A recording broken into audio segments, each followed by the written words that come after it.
He's the chief mineral analyst of the mining company in Davao del Norte.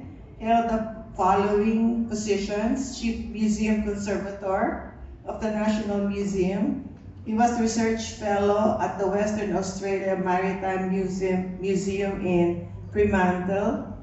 In the year 2001, he was the Regional Coordinator and was elected council member of the ECROM and the Regional Coordinator of ICOM and the Committee of Conservation and Ethnographic Materials. He was also our conservator consultant during the AFCP or the American Foundation for Culture Preservation Grant.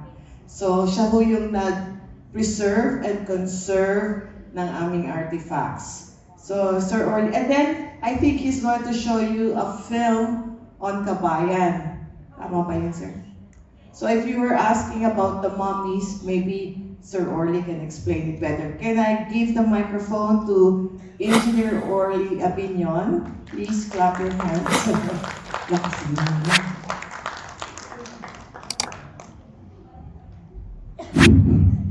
Well, good morning sa lahat. Hindi ko na isa-isahin dito si iba dito, mga cultural worker, yung iba dito, may mga tourism dito kanina na tapos educator. Now, I will just make this presentation very simple, no? Because my topic here is conservation in museums. Napakasimple, no? Conservation at museum. Very simple lang. Kasi I can explain it thoroughly. Ang conservation kasi is very technical. It is an interdisciplinary study na it involves chemistry, biology, fine arts, architecture, and even engineering. So, if I will explain it technically, baka tulugan niyo ako hindi niyo maintindihan. Because in my experience, 39 years na ako sa museum as a conservator. Kasi I was the one to establish the conservation laboratory of the museum. Kasi before, in my CV, after graduation, I worked in a mining company as a mineral analyst. Then a friend of mine, I think taga-Baguio siya, si Ami Rara, ethnologist from UP, went to Davao, tapos yun, naging friend ko siya. So he invited me to come to Manila. Tapos he was working at that time with Panamin. Ngayon, sabi ko, sige, i-tour mo ako sa National Museum nyo. So I was there, sinama niya ako doon.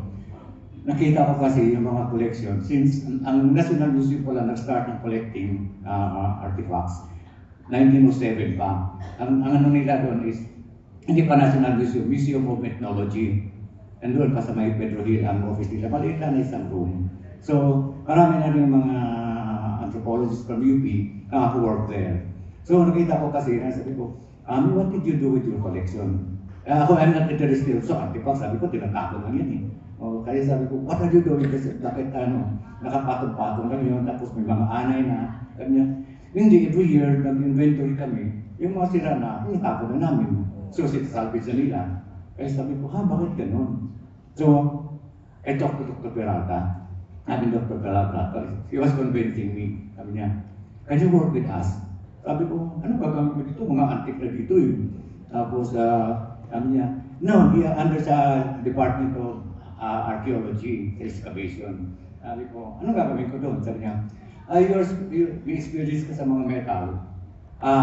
You analyze sa mga excavated metal artifacts na nakuha nila sa mga hukay-hukay nila.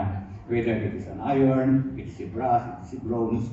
So, hindi nila ma-identify kasi they did that sa sa mga report ng mga anthropologists, archaeologists. Sabi ko, sige, kasi I was in Davao, sabi ko, sige, gusto ko sa Manila Kasi I was young at the time. Siyempre, pagbata ka pa, may mga happenings Sabi ko, sige, I started working in Manila. Ang problema dito, when I start in 1979, I start working in Manila. Meron pala silang excavation in Davao, in Butuan. It's a Balakay boat. Tapos, they started excavating that 1976. Nung nandun ako, sabi na there was a call from Speaker of the House, si Divinisha, I think at that time, na tumawag sa National Museum, sabi niya, can we preserve the wood in the boat na pwede display sa batasang pambansa during the inauguration yung sa may pwede tayo sa banding batasang pambansa. Doon na i-display. So, wala namang ibang, nobody is working in the National Museum as a conservator. So I was tasked to do the work. Sabi ko, ano malay ko dyan kahoy ng durog na. So I went to Butuan, tinitingnan ko. In fact, slide. Yan. Yan ang condition ng wood na nandoon. Tinignan ko doon. Sabi ko, ano kayo gagawin ko dyan? Nakalatag na. It was there. Na-excavate na yan, 1976. I joined the museum 1979. So 3 years na yan nakalat yan. Nobody is analysis conservation. Sabi ko, anong gagawin natin dito? So, siyempre, being technical personnel, you conduct research. Sabi ko kayo sa inyo, conservation is an interdisciplinary study. So, kailangan nyo ng chemistry. Hindi naman kailangan expert kayo. That's how minalis in chemistry. Minalis kayo sa mga botany. Minalis kayo sa zoology. Minalis kayo sa mga fine arts, mga painting. Meron din kayong knowledge about engineering. So, with your knowledge, kailangan mag-research ka how to do it. When I inspected that, doon ng mga sample kumuha ko, hindi ko na, I cannot lift it anymore. Kasi parang sponge na siya. Almost 90% water. Pag tinanggal mo, sisira. Tutulog. Sabi ko, paano kaya ito? Ay, nag-expect ang House of Representatives na natin sa Manila ito para exhibit doon sa main lobby. Kasi sensationalize ito sa mga dyaryo na-report na nila. Ancient boat of the Butuan di Balanghay. Kasi kaya sa ano nila i-display, House of Representatives, because this is Balanghay. Di ba Balanghay is a smallest form of government, para unit of government. Yan ang pattern natin ngayon sa mga barangay-barangay natin. So ang tawag nila dito, this is an ancient boat named as Balanghay. So parang doon nila kinuha pangalan. So, matagal ko nga. I think I did several papers on that, how to preserve. Kasi nobody's working on water lang. Hindi lang ordinary, o kung dry wood lang, madali lang, may mga insect infested. Pero is a water lang wood. Ibig sabihin, halos water na naka-penetrate sa ilalim. Wala na silang mga texture. When you touch it, madudurog na.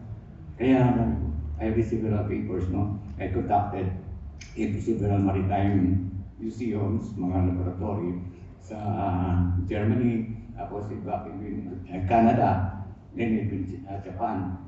I cannot find any, meron sila mga conservation, pero ship naman malalaki. Wala sila dun sa mga boat na kanya na nakabaon. Eh, siyempre, pinagkakaano lang, tapos I did some experimentation sa laboratory. So, meron akong nabasa mga short article. So, it proves na ang conservation kasi it's more research and experimentation. So, I did the research. Kung anong kind of research, I do it experimentally in the laboratory. So, we tested that. Siguro almost 1 year. Iba-ibang testing ginagamit namin, iba-ibang materials, iba-ibang Finally, we were able to find a solution. Doon sa mga test work namin, we were able to find a solution. We use polyethylene glycol. That is polyethylene glycol. Parang kandila yan, parang wax. So it is carbo wax. They call it carbo wax. So it is soluble in water. So depende kasi sa molecular weight. Ang lower molecular weight, halimbawa polyethylene glycol 1,000, ang molecular weight, liquid sila parang viscous, sticky. Pero pag polyethylene glycol 4,000, solid siya. So, parang candle nga. Di ba ang candle, pag nainitan, nag-melt. So, ganun ang status doon. Ang ginagawa namin, we tested with polyethylene glycol 4,000. Minimelt namin sa water yan. Tapos, binabat namin itong wood. Ang pag-left naman namin sa wood, medyo mahirap din.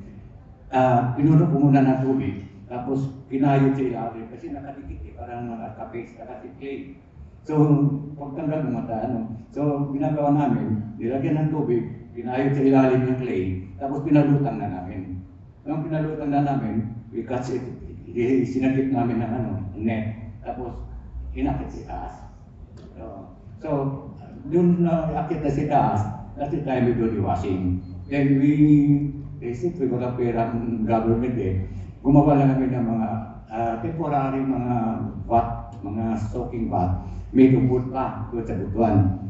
So, we're able to use the chemicals, then we stock the wood doon sa Pero nilalagay ko ng mga water heater. Kasi otherwise, kung hindi mo lagyan ng, hindi mainit, solidify. So, kailangan mainit, hot siya lagi ang solution. So, nilalagay ko ng mga water heater. So, it takes us almost 1 year and a half na talagang in fact, we also requested Philippine Atomic Energy Commission. We use their freezer nila. Doon namin pinapa-dry yung mga samples. So, we were able to perfect the conservation of that. So, when it was already finished, nakakit na siya, it was brought to Manila. Pero dinala sa National Museum Manila, supposed to be for exhibit. Pero hindi ko muna kasi medyo sticky pa siya kasi yung wax. Inassemble namin sa Manila, pero half portion lang muna. Then, yung nalipat na sa taas, so we exhibited including all those national treasures na declared ng National Museum, including the Manonggol jar, yung death mask na sa Otto Iloilo, tapos yung Espoliario. So it was displayed, na-display ang National Museum na cultural treasure of the Philippines. Even the Banton cloth. Banton cloth, din yan. Nahirapan din kami pa paano i-exhibit kasi very, yung matutulog na talaga, powdery na. So, inipit namin ng mga plexiglass. So, yan ang medyo experience, trabaho ng conservator. Hindi yung basta-basta lang hula-hulaan. You have to do. Otherwise, if you are not familiar with the procedure, you're not familiar with the object, ang mangyayari doon, your artifacts will be gone. So, hindi na, they are irreplaceable. Lahat ng artifacts, hindi pwedeng uulitin. So, in fact, tapos na tayo sa nagawa na natin yan. Then, ang consuelo lang dyan, when we finished that, we published in the journal by Henry Scott. It was published in the journal, so na-circulate sa ASEAN under SPAPA. Yung na-circulate sa ASEAN, marami nang pumupunta dito sa atin. Gusto mag-training on how to observe water lagwood. So I have trainees from Darussalam, I have trainees from Thailand, tapos meron pang trainees from Malaysia, si Adi Taha. So they went to Manila, inano po sila ng training. Then they are using it na sa country nila. In fact, until now, kahit mga retired na, continuous pa rin ang communication namin. Kasi we have to update Hindi pwedeng nalalaman mo 20 years, 10 years ago, ganun pa rin So, kailangan meron kang continuous reading, i-update mo pa. So, yun ang nangyayari na So, yun lang yun ko na, this is one of my flagship project. Kasi, it was circulated internationally, hindi lang dito sa atin. In fact, sa mga Pilipino, hindi alam kung paano ginawa yan Mas okay pa yung sa international, alam na nila So, every time na nag-seminar ng mga maritime archaeology, I was invited to our Balakay. So, we should be proud na alam mo Balakay. In fact, meron silang ginawa during the time of President Ramos. Gumawa sila ng kita. So, ginawa nila talaga na pinaikot nila sa Southeast Asia yung replika. Kasi ang kasi dyan, it was the ancient boat used by the Austronesian migrant. So yung Asian kasi mga migrant at Austronesian yun. Ginamit talaga nila ni Ramos na iikot. Tapos nung binalik na dito, it was exhibited in Manila sa National Museum. I don't know kung nandun pa ngayon, buhay ko ba. Then the original Balangay na na-restore na namin pero half lang, ay dinala ko sa Busan, dinala ko sa Belgium yan Kasi there was exhibit about uh, yung mga trade route ang in the Southeast Asia. So they are using that boat. So dinala yan doon sa Belgium, kasama rin ako nung inassemble namin. Kasi parang centerpiece nila yan eh. So, nung binalik na, I think, tinahanap ko nga ngayon, nasa Pampanga daw eh, kasi ang National Museum nakakuha ng isang building at nasa Pampanga sa Clark. So, all the collections sa Manila, dinadala ng mga important property, dinadala na sa Pampanga, kaya wala sila naka-display ngayon. So, anyway, more than that, I'm just telling you na how yung sensitive ang work ng conservator. But now, I don't expect naman na lahat kayo tuturuan na talagang maging expert conservator. What I want to emphasize in this planning nyo, I would just encourage all staff, they know on the principles of conservation. At mali lang kahit mapunas lang, alam nila pag-handle. So, hindi yung selective lang sa museum. I think all in the museum should learn. Kasi gaya natin, kami active kami dati. I think mga 15 conservator ko na train na, they are all retiring. So walang laiwan. So yun ang inano ko na for the future living conservation, yan ang isa sa mga suggestion ko rin mamaya. So kailangan natin, mga younger ones, integrate natin sa mga schools, then magkaroon tayo ng mga regular training, hindi selective. Kumari lang, all staff of the museum should learn. Hindi naman kailangan na expert lahat eh. Kasi pag expert lahat, maging selfish na kayo eh. Eh yun ang ituro eh.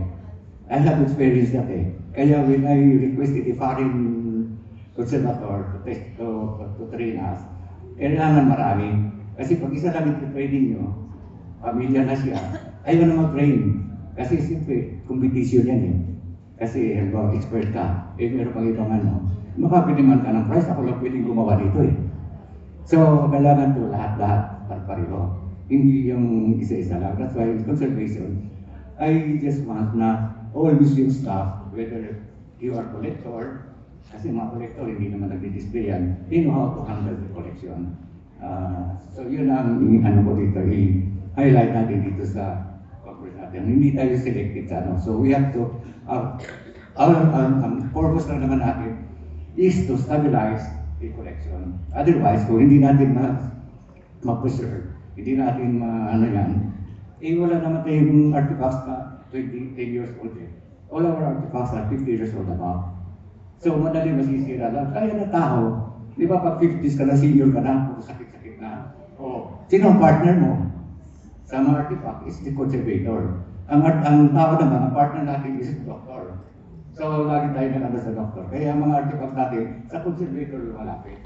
Paano siya mag-survive? So, yun ang natin na kaibahan. Pakisa pa rin ang emphasize ko. Ang cultural property kasi, the Philippine government is very, impact yung batong batas ni Lori Legarda last year, parang i-enhance niya, i-upgrade niya ang National Commission for Cultural and Arts. Ipapasok na natin ang conservation. Meron tayong section doon na cultural mapping. And cultural mapping, identify natin lahat. Kaya lang ang problema kasi yung mga tao na nasa sa cultural mapping, mas priority nila yung mga houses, mga buildings, mga simbahan, yung mga World Heritage. Hindi nila yung mga gumagawa ng mga culinary at mga luto, kaya sa Kalasyaw, yung mga puto. Noon pa yan hanggang existing eh. So there are, sa Bicol, maraming food. Sa Pampanga, they are part of our cultural tradition. So dapat include nila, hindi nila yung nakikita lang. Tapos yung mga gumagawa ng mga banig sa Pasay, hindi sila included. In fact, mga banig nila, ibenta pa ngayon. Gumagawa pa sila ngayon. So maraming aspeto na dapat nating So I think the best kasi is the cooperation with the community. Kasi kung halimbawa, mag-depend tayo ang cultural heritage, we'll go to the community and ask them, ano ba dapat pwede dito? So I think that's one of the, kailangan natin enhance natin ng cultural conservation. So, ano nga ba ang cultural conservation? Kasi maraming conservation. Meron tayo energy conservation, water conservation, yung ecotourism na conservation. So, marami. So, ako lang ng dictionary niya ng cultural. Nilagyan ko lang ng cultural. Kasi, kung konsepto kasi conservation, medyo mahirap. Kasi, sabi ko, experience namin. When I work with the Museo ng Kalamang Katotobo, that is a UNALAB museum. Sabi ko, I'm only a consultant, I'm not a regular employee kasi underage kasi. Underage. So, I was requesting na I will train. So, I have to hire. Kahit na 2 tao, mga college graduate, I will teach them how to observe. Nag-post na kami sa namin social media. Wala, mayroong mga nag-apply, mga taga-UP Los Baños, mga fair Paris student, mga ganun, mga Paris graduate. Wala man lang mga chemistry o biology and graduate. Walang nag-apply. So, wala kami nakuha. Tapos meron kami kinuha na isa, pero they will be based in Laguna. Kasi doon yung collection namin.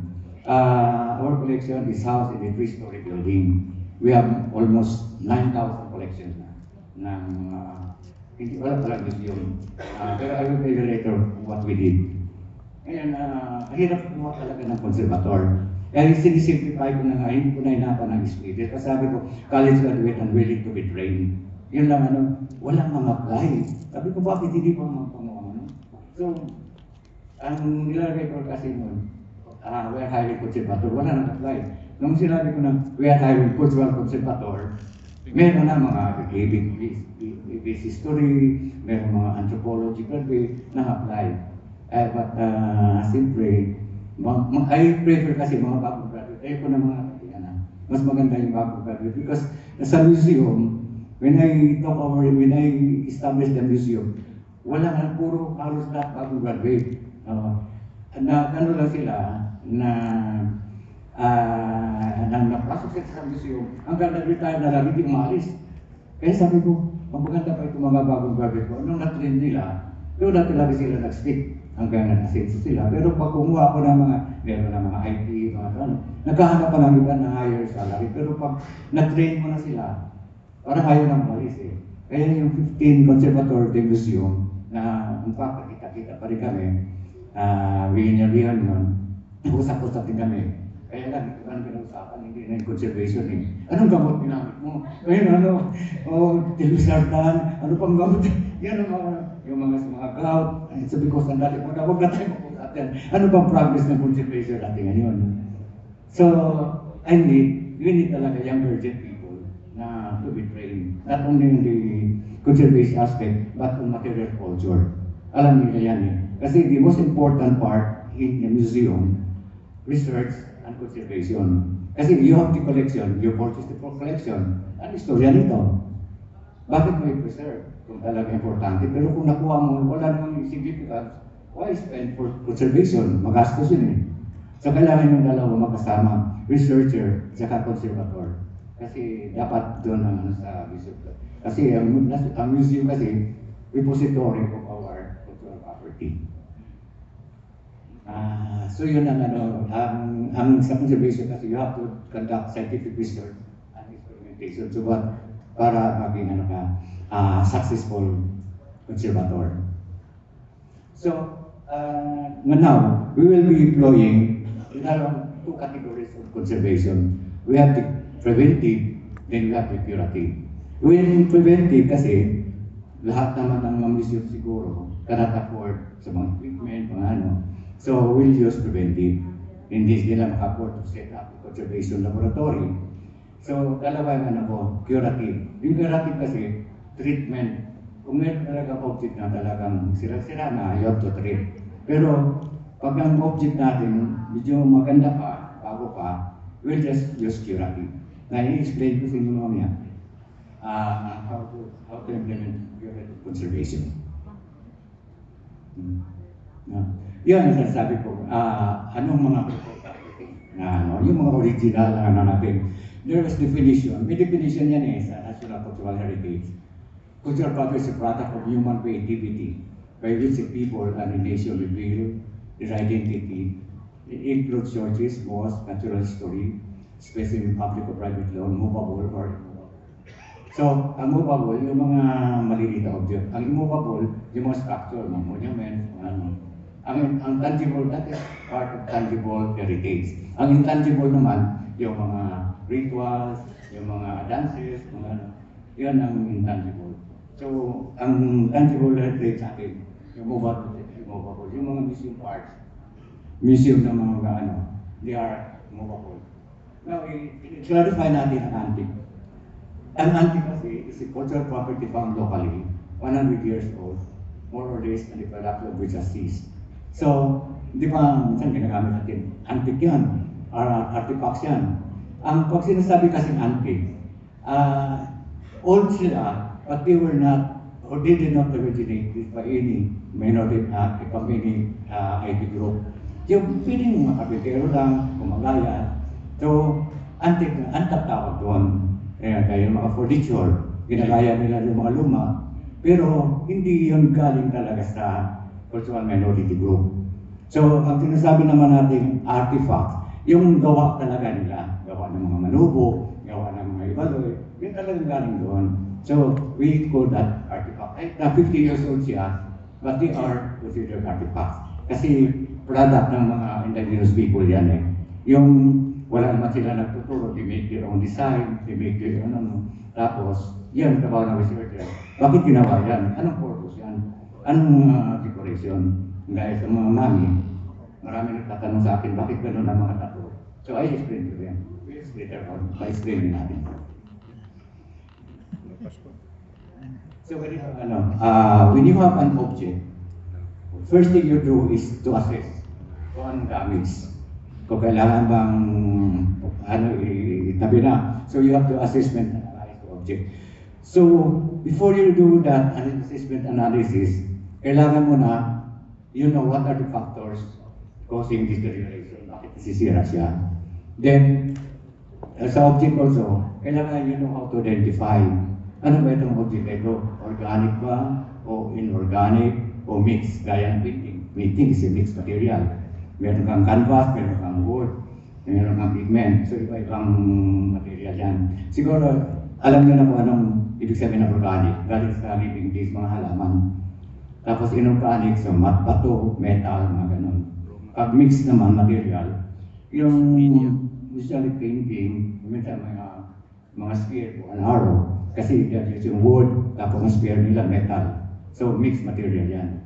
So kailangan, as a conservator, you know, identify that will be part of your assessment.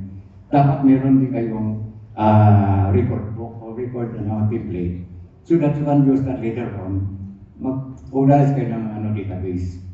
Kasi naman, that will be your permanent record. Nandun yung number, nandun yung description, nandun yung condition when you acquire it.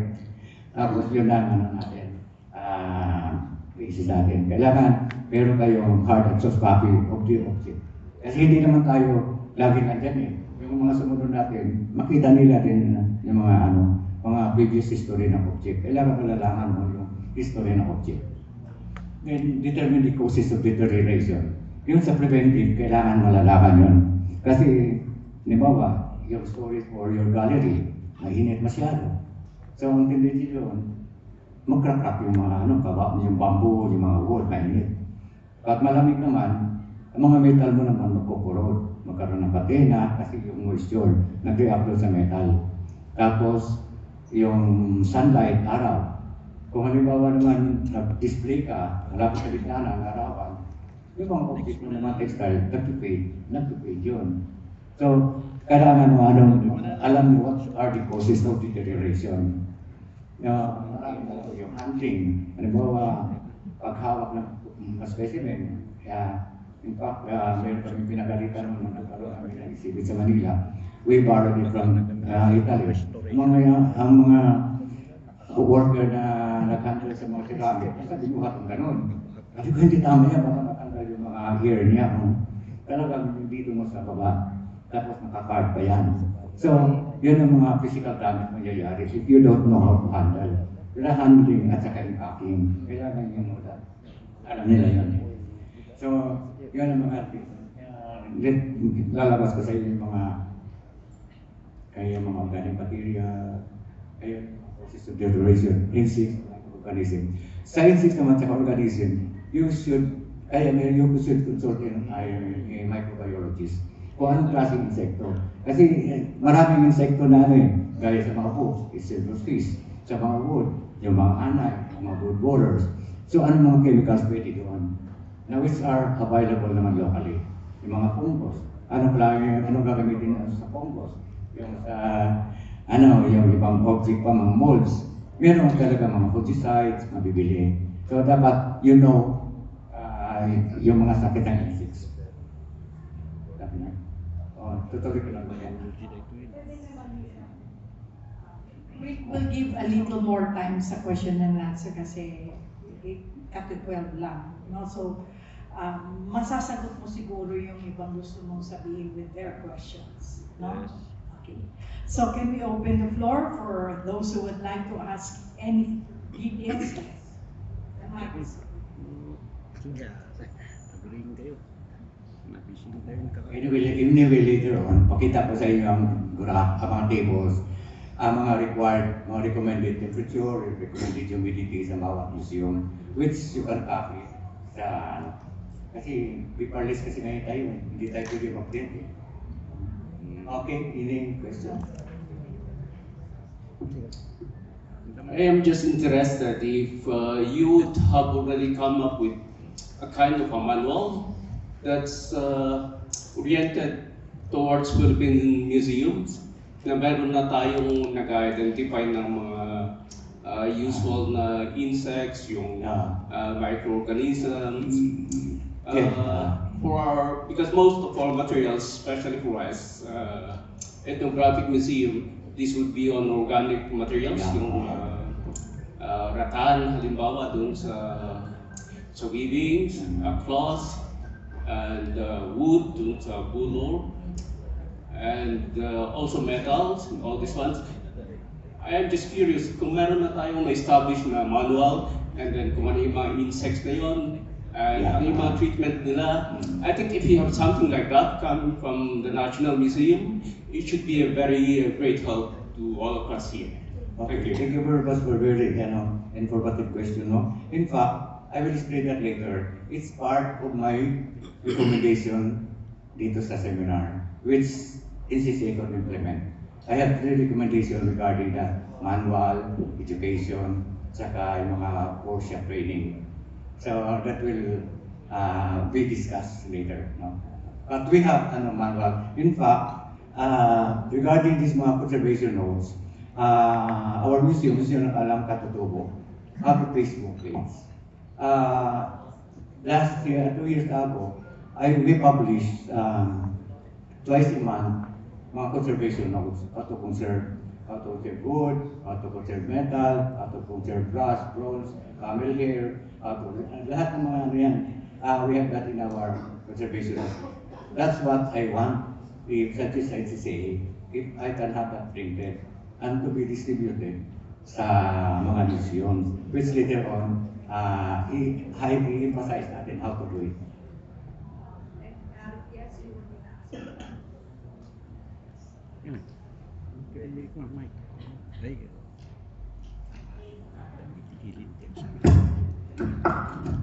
Sir Orlando Abinio, napaka-rich, napakayaman ng inihandog niyo sa amin sa umagang ito. Na talagang dapat hindi lang itong mga bagay na ito ang maging conserve. Dapat kayo din po i-conserve. Yes, ma'am. Kasi yung kaalaman niyo Tignan mo, ma'am. I'm already 79 years old. I can still do some TikTok. Oo, pero kung author na po ba kayo ng isang aklat para sa isang bagay, you should be an author. Kasi, as you said, parang urgency of time na tayo. Pero itong kaalaman na naipon ninyo sa paglakad ng journey, I mean, it is not easy to learn all these things. It took you time. It is your life's journey. Being an engineer at yung experience po ninyo, kailangan po namin lahat yan. Dapat nga may mga workshop, basic, kung makakagawa kayo ng curriculum. Kasi napakahalaga. Katulad ng experience ko, ang asawa ko po ay igorot. Ang bahay ng biyenan ko sa Greenwater are more than 100 years old. Gustong ipagiba ng engineer at gagawan daw ng bago at luma na. Pero nagbilin ang biyenan ko sa asawa ko, kaharap ako bago mamatay. Although hindi naman ako marunong mag-Igorot language, but my husband explained it to me. Ang gusto ni Mama, i-preserve ang ancestral home. Naunang namatay yung asawa ko, naiwan lang sa konsensya ko. Paano ko i-preserve ang bahay na yun? All kahoy, pero more than 100 years old. Yung mga bagay na yan, wala naman akong alam dyan. Pero sa ibinahagi ninyo sa amin ngayong umaga, ang napakayamang experience nyo. Dapat to may workshop, bawat museum. Basic workshop for conservation, kasi this is very important to stabilize our collection. Conservators workshop for each museum, kasi yan po ang role ng mga museum. Salamat po. Okay, thank you very much, ma'am. Well, that is also a part of my recommendation letter. In fact, thank you for recognizing the importance of conservation. For me, wala talaga akong alam na at 10 years ako sa mining company, I don't really know how to conserve artifacts. So when the Australian government offered the scholarship, I studied in Australia under Peter Bellwood. So I studied there. Doon ko nalalaman naman ako. In fact, until now, meron pa rin tayong mga updated on conservation gaya ng basket. I got information also from other conservatory in Chicago Field Museum. Ang basket nila dyan natin si chemicals na. Yung mga basket na may mga anay na, imported in yung black na glass bag, lalagay nila doon, tapos bibilad nila for 1 hour sa labas na painitan. Tapos, yun ang parang fumigation nila eh. So, babalik na nila. So, yun ang ginagawa nila sa Chicago Field Museum. Also similar na ginawa sa Australia. Ang lithographic material nila, mga tela, wala silang, kasi toxic kasi mga chemicals eh. They are using also alpha beta radiation of the sunrise, sun as the sun. So meron silang parang tent, at nilatag nila yung mga tela, tapos pailawan nila, tapos after that, pag malamig na, binabrasan nila.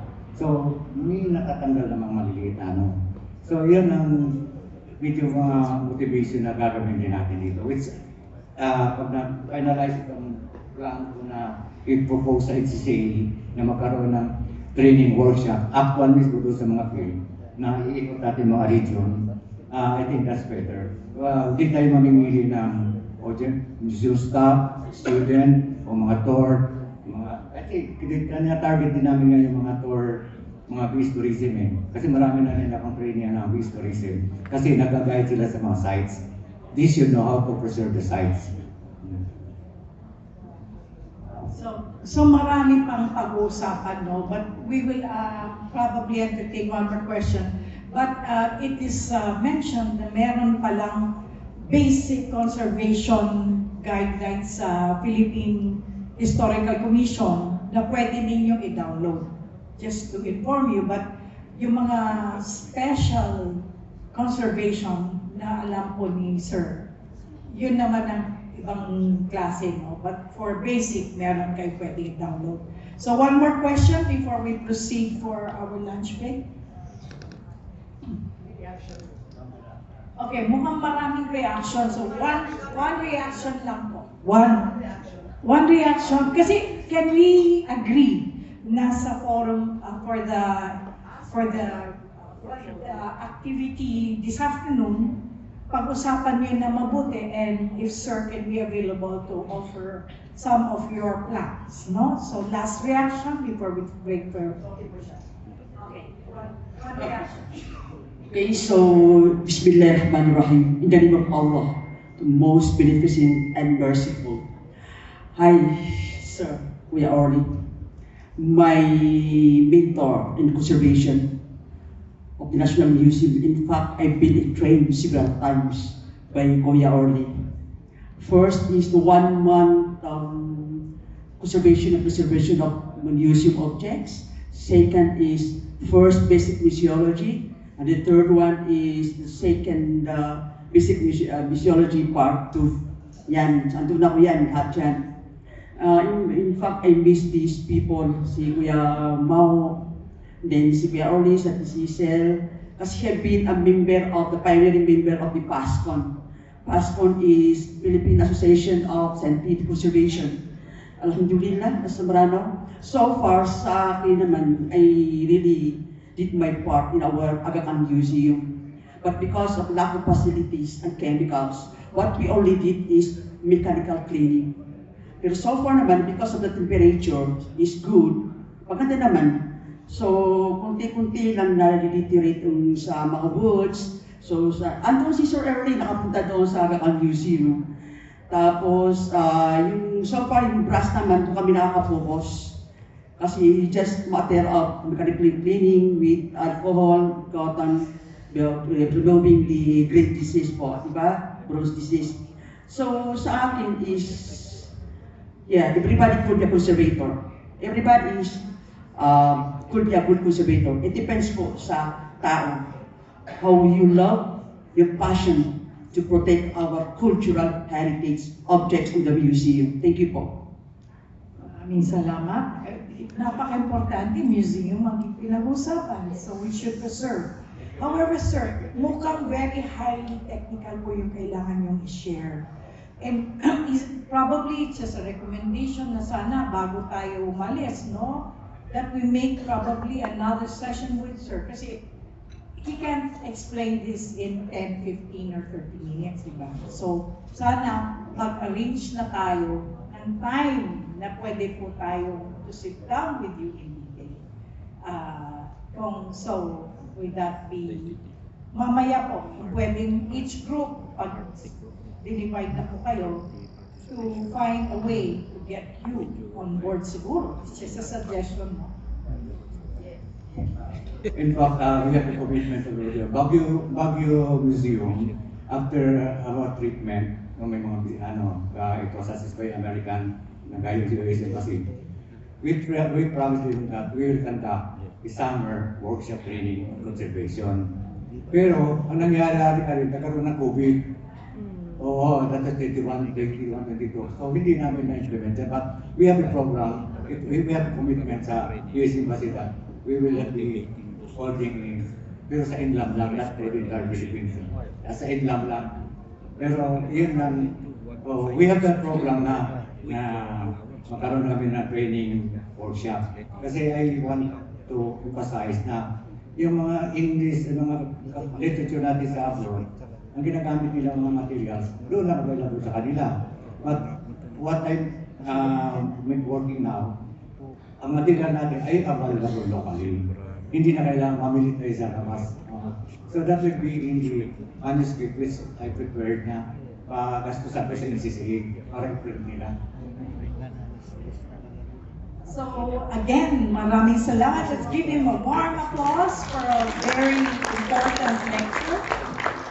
At the same time, as usual, bigyan natin ng recognition at acknowledgement sa napakaganda niyang lecture. And offer him a bouquet and his certificate with the members of the board.